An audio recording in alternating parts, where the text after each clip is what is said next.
Halo teman-teman semua, perkenalkan, nama saya Tero Anggara, dengan NPM 4,1187003230037, dari jurusan Teknik Elektro.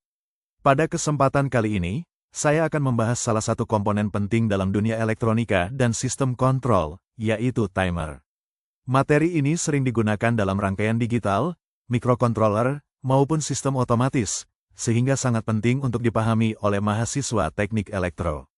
Pengantar materi, timer merupakan bagian yang sangat sering digunakan dalam kehidupan sehari-hari, baik secara langsung maupun tidak langsung. Contohnya dapat kita temukan pada lampu lalu lintas, mesin cuci, oven, jam digital, hingga sistem otomatis berbasis microcontroller. Dengan adanya timer, suatu sistem dapat bekerja berdasarkan waktu tertentu tanpa harus dikendalikan secara manual.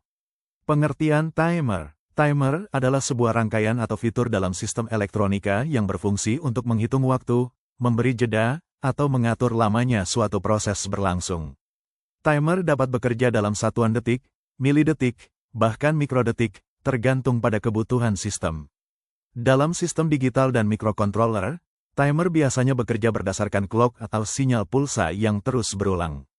Fungsi timer. Fungsi utama timer dalam elektronika antara lain: mengatur waktu tunda, delay, mengatur durasi kerja suatu alat, mengontrol proses on dan off secara otomatis, menghitung interval waktu, menjadi dasar sistem penjadwalan. Tanpa timer, banyak sistem otomatis tidak dapat berjalan dengan baik dan efisien.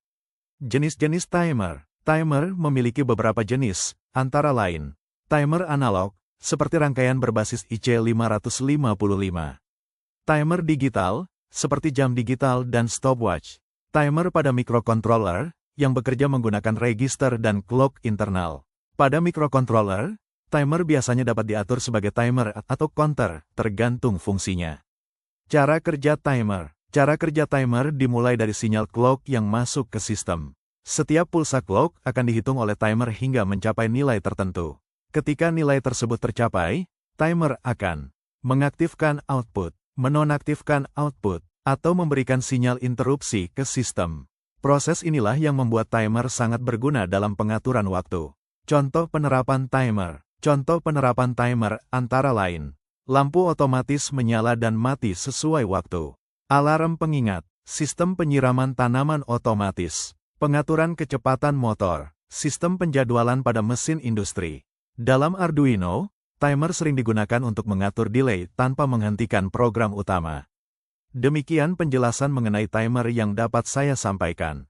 Semoga materi ini dapat menambah pemahaman tentang pentingnya timer dalam sistem elektronika dan penerapannya dalam kehidupan sehari-hari. Terima kasih atas perhatian teman-teman semua. Semoga video ini bermanfaat.